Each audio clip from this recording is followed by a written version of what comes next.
So, how on earth do you go from a king having 15 children to a full blown succession crisis? I know, it sounds pretty much impossible, but that's exactly what happened with the family of Britain's King George III. Okay, let's get into this unbelievable story of scandal, tragedy, and the royal baby race that gave us one of the most famous monarchs in all of history.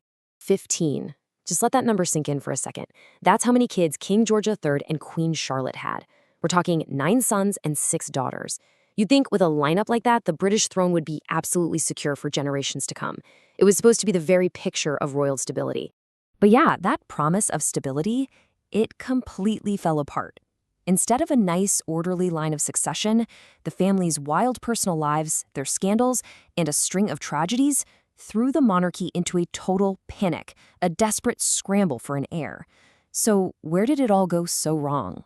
Well, for starters, let's look at the guys who were actually supposed to secure the future, the king's eldest sons. Turns out they were way more interested in their lavish lifestyles and long-term mistresses than, producing a legitimate heir. So here's our starting lineup. First up, George, the heir apparent, who was basically famous for his crazy spending and scandalous love life. Then you've got Frederick, the career army guy. And finally, William, the sailor king. On paper, 3 adult sons in line for the throne looks pretty solid. But as you're about to see, it was anything but. And this is where the first huge domino falls.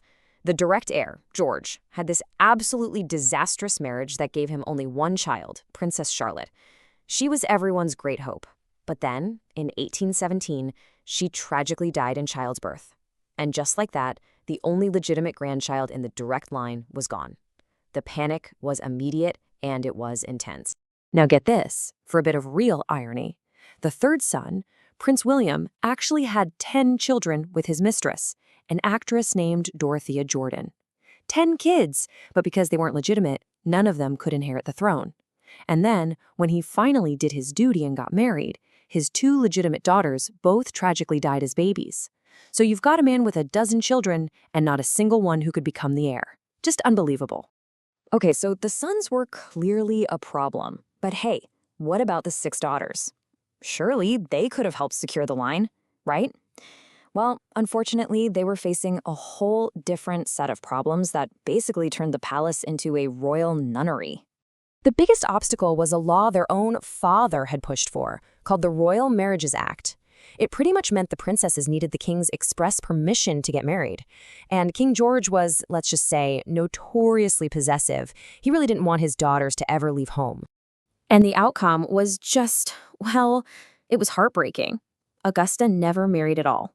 Elizabeth and Mary didn't get to marry until they were in their 40s, well past the point of having children. And poor Princess Amelia, who was the king's favorite, died at just 27, forbidden to marry the man she loved. Their lives were basically put on hold, and they were completely removed from the succession equation.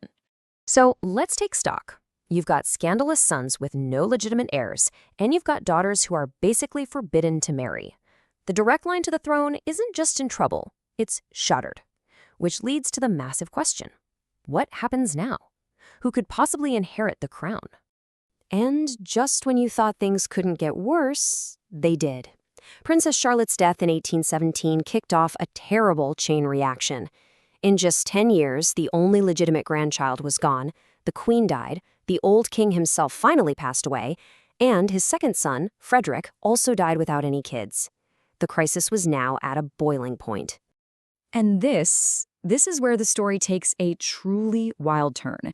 With the line of succession in tatters, the remaining middle-aged sons of George III were suddenly shocked into action. It was officially time for what can only be described as a great royal baby race. All right, let's break down this mad dash. First, the crisis hits. Then, these bachelor dukes, some of them well into their 50s, abruptly end relationships with mistresses they'd been with for decades. This kicks off a frantic flurry of royal weddings in 1818 as they all rush to marry suitable German princesses. And the goal was simple: be the first one to produce a legitimate baby who could inherit the throne. And the winner of this race was a total dark horse. It wasn't one of the older brothers you might expect. It was the 4th son, Prince Edward. This guy was a rigid, kinda unpopular military man who'd spent most of his life with his French mistress. But hey, duty called, he got married, and he won the race. So if you look at the key players here, you can see how it all shook out. William tried, but his children tragically died. Ernest, the Duke of Cumberland, he did have a son, but there was a weird legal quirk. Because of different inheritance laws, his son was in line for the throne of Hanover over in Germany, not Great Britain. So that left just one clear frontrunner, Edward, the Duke of Kent. And so this absolutely frantic, almost unbelievable chain of events leads us to the one person who would solve the whole crisis and go on to define an entire era, an unlikely future queen named Victoria. I mean, this scorecard really puts it all into perspective, doesn't it? 3 of the king's eldest sons, George, Frederick, and William, all struck out. The hopes of the entire British Empire fell on the shoulders of the 4th son, Edward. And he actually delivered. And there she is, born in May of 1819, Princess Alexandrina Victoria of Kent. And what's really incredible is that her father, Prince Edward, the winner of the baby race, died just 8 months later. He never got to see his daughter become one of the most powerful monarchs in history. She was the sole survivor of the whole ordeal. And just look at the impact she had. After the short, chaotic reigns of her uncles, George IV and William IV, Victoria took the throne and stayed there for over 63 years. That one single birth didn't just end the crisis, it ushered in this incredible era of stability and growth that we now call the Victorian Age.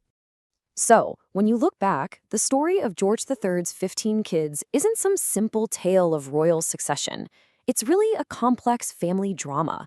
It's about dysfunction, a last-minute sense of duty, and honestly, the completely unpredictable hand of fate.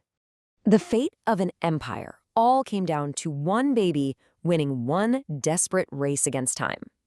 So the next time you think of the Victorian era, all its art, its industry, its empire, just remember the absolute chaos it was born from. And it really makes you wonder, what would our world even look like if she had never been born?